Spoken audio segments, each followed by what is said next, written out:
আসসালামু আলাইকুম everyone, welcome back to my channel. আজকে তৈরি করে দেখাবো রুই মাছ ভুনা রেসিপি। তো রুই মাছ ভুনা করার জন্যে আমি এখানে 6 পিস রুই মাছের পিস নিয়েছি। এটা 1.5 কেজি ওজনের রুই মাছ। তো মাছগুলো খুব ফ্রেশ সুন্দরভাবে আমি ধুয়ে নিয়েছি। তারপর দিয়ে দিচ্ছি পরিমাণ মতো লবণ, 1 চামচ মরিচের গুঁড়া, হাফ চামচের একটু কম হলুদের গুঁড়া। তারপরে দিয়ে দিচ্ছি 1 ফালি লেবুর রস। অনেকেই মাছ খেতে চান না, গন্ধ লাগে, তো এই লেবুর রসটা দিবেন, তাহলে আর কোনো প্রকার গন্ধ লাগবে না।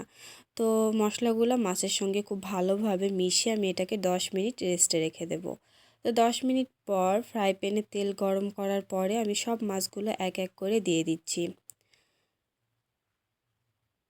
মাছগুলো দেওয়ার পরে যখন হালকা ফ্রাই হয়ে চলে আসবে সে পর্যায়ে আমি এটাকে উল্টিয়ে নেব। আপনারা এখানে কড়া করেও ভাজতে পারেন, যেহেতু আমি এটাকে একটু সময় নিয়ে রান্না করব, এর জন্য আমি হালকা করে ভেজে নিচ্ছি।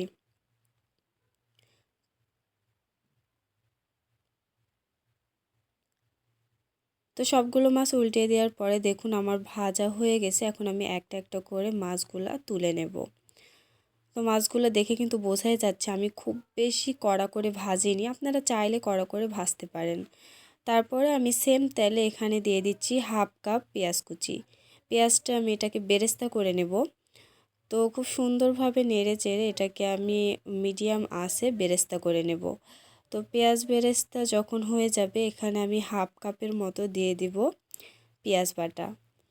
অনেকে বলতে পারেন পেঁয়াজ বেরেস্তা করছেন আবার বাটা কেন দিচ্ছেন। পেঁয়াজ বেরেস্তা করলে মাছের টেস্টটা অনেক গুণ বেড়ে যায়, আর গ্রেভির জন্যে বাটা পেঁয়াজটা দিলে অনেকটা ভালো লাগে খেতে। তো পেঁয়াজটা বেরেস্তার মধ্যে দেওয়ার পরে আমি পানি ছাড়া এটাকে একটু কষিয়ে নেব। সেক্ষেত্রে আপনি দেখবেন যে পেঁয়াজের যে কাঁচা গন্ধটা খুব তাড়াতাড়ি দূর হয়ে যাবে। তারপরে এখানে 1 চামচ আদা ও রসুন বাটা দিয়েছি, আর 1 চামচ দিয়েছি জিরা বাটা। তো সবগুলো মশলা আমি দিয়ে একটু নেড়ে চেড়ে নিচ্ছি। নেওয়ার পরে পরিমাণ মতো এখানে লবণ দিয়ে দিচ্ছি, 1 চামচ মরিচের গুঁড়া, হাফ চামচের একটু কম হলুদের গুঁড়া। দেওয়ার পরে এটাকে আমি খুব সুন্দরভাবে মশলার সঙ্গে নেড়ে নেব। লবণটা অবশ্যই যে যার স্বাদ অনুযায়ী দেবেন, কম বেশি বাড়িয়ে দেবেন। তো তারপরে আমি সামান্য একটু পানি দিয়ে খুব ভালোভাবে মশলাটা কষিয়ে নেব। মশলাটা অবশ্যই একটু সময় নিয়ে কষাতে হবে, তাহলে মাছের গ্রেভিটা খেতে অনেক বেশি ভালো লাগবে। তারপর এখানে আমি সামান্য একটু গোলমরিচ গুঁড়া আর 1 চামচের একটু কম দিয়ে দিচ্ছি ধনিয়া গুঁড়া। তো এগুলো দিয়ে মশলার সঙ্গে খুব ভালোভাবে আমি কষিয়ে নেব। তো বেশ সময় নিয়ে আমি মশলাটা কষিয়েছি, মশলার কালারটা দেখে হয়তো বা বুঝতে পারছেন। এখন আমি ভাজা মাছগুলো মশলার মধ্যে দিয়ে দেব।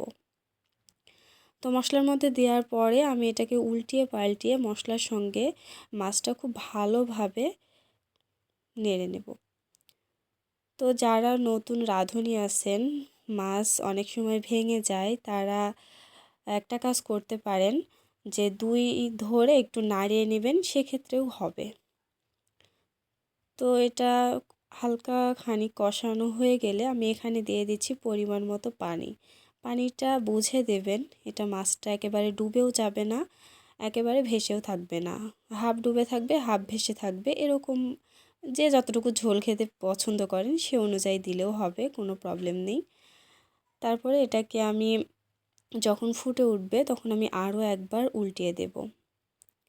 তো উল্টিয়ে পাল্টিয়ে বেশ সময় নিয়ে এটাকে আমি রান্না করেছি, দেখে হয়তো বা বুঝতে পারছেন। তো প্রায় আমার রান্না শেষের দিকে। এখানে আমি সামান্য একটু গরম মশলার গুঁড়া দিয়ে দিচ্ছি, তারপরে 1 চামচ জিরার গুঁড়া দিচ্ছি। গরম মশলার গুঁড়াটা দিলে যেহেতু রুই মাছ খেতে অনেক ভালো লাগবে, যার ভালো লাগে না সে স্কিপ করতে পারেন, কিন্তু দিলে অনেক টেস্টি হয়। তো এই ছিল আমার রুই মাছ ভুনা রেসিপি। আমার ভিডিওটা ভালো লাগলে প্লিজ আমার চ্যানেলটি সাবস্ক্রাইব করে আমার পাশে থাকবেন। আল্লাহ হাফেজ।